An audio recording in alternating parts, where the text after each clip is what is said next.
Time now for the International Press Review with Florence Villeminot. Flo, good to see you again. Good morning again. Papers focusing on the situation in Syria, where Turkish-backed troops managed to recapture a major stronghold of the so-called Islamic State group. That's the city of Al-Bab, so located in northern Syria. The Daily Beast says this is a big win for the Free Syrian Army, a strategic win.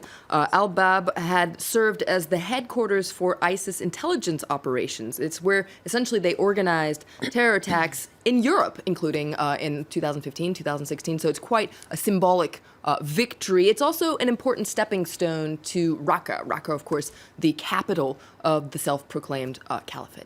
Okay, and according to a Lebanese paper, the city was recaptured thanks to a deal between Ankara and ISIS. That's right. This is a very interesting article that our colleagues from the Arab language team pulled out for me. This is from Al Akhbar, so a Lebanese paper that's close to Hezbollah. This is their journalist, Sueb Angarini. According to his exclusive information, there was a deal between the Islamic State group and Turkish authorities. So this is a very controversial article. And inside he says that according to this deal, ISIS would surrender the city of Al-Bab at 10 a.m., which is pretty much what happened. And in exchange for surrendering the city, they would, their families would be protected and they would be able to have some land and stay in Al-Bab as citizens. Now, according to this journalist, this is all part of a larger strategy for Turkey to essentially secure its border along Syria, and the next step is Raqqa. But the article points out that there's still a lot of uncertainty because you have Kurdish forces and the regular Syrian army that also have their eye on Raqqa.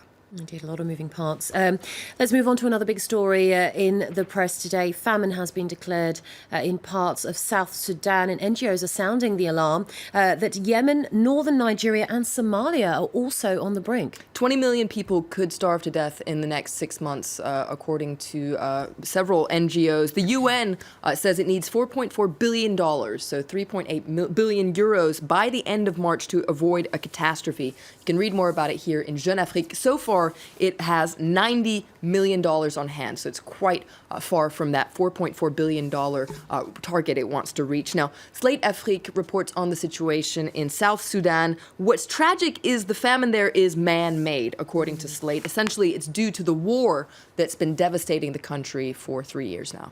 Well, these 4 famine alerts at the same time are unprecedented in recent history. Well, The Guardian says that, though each case is very complex, there's one common thread, and that's conflict. These famines were man-made, predictable, and preventable, and you can really sense the outrage in The Guardian. We're sitting by instead of saving lives as the catastrophe unfolds. And this article actually quotes the U.S. Secretary General Antonio Guterres, who said there's no excuse for inaction in a world of plenty. And so, according to this article, that's what we need to do. Stop sitting by. It's a question of human decency.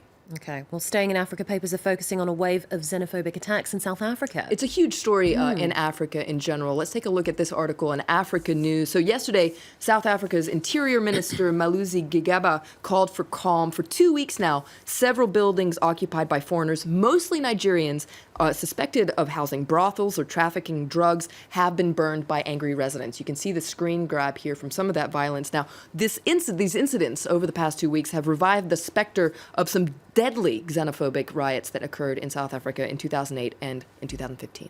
Okay, well, the attacks have sparked tension, obviously, between South Africa and Nigeria. Let's take a look at some articles in the Nigerian press. You can see this article in Punch. It's focusing on the fact that yesterday, protesters in Abuja looted the office of a South African telecommunications giant, MTM. Now, they vandalized office equipment, looted the place, essentially. Now, the whole thing was sparked, essentially it's an offshoot of a student protest against these xenophobic attacks in South Africa. I also pulled out an interesting cartoon. This is from The Guardian, the Nigerian Guardian. And what you can see here is a conversation happening, a guy on the phone talking to his uncle saying, I'm tired of the xenophobic attacks in this country, so South Africa. I'm coming back home. I'll stay with you, uncle. His uncle says, sorry, you can't. We're running away from this town. So in Nigeria, why are you running away? Incessant herdsman attacks. This is referring to another story that's a big story in Nigeria. Over the past couple of months, there have been many attacks in the northeast of the country by herdsmen. About 800 people have been killed.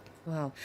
Flo, changing gears completely, a quick word on Brazil's carnival, which kicks off today. Of course, it's a huge story in Brazil, isn't it? Let's take a look at an article in Odia. If you're wondering what to wear, you can get some tips here from Juliana Paes. She's a huge star, cinema star in Brazil. You can see exactly what she's going to be wearing. She's the godmother of one of the carnival groups. Now, what's interesting about this year is there's been this big campaign against street harassment during the carnival. Lots of tip articles in papers. Here, you have some tips to avoid getting robbed. The key tip is don't drink too much, which is very sound advice. Oh, sound advice indeed, Flo. Thanks for that, for the international press review. Stay with us here on France 24. More news coming up.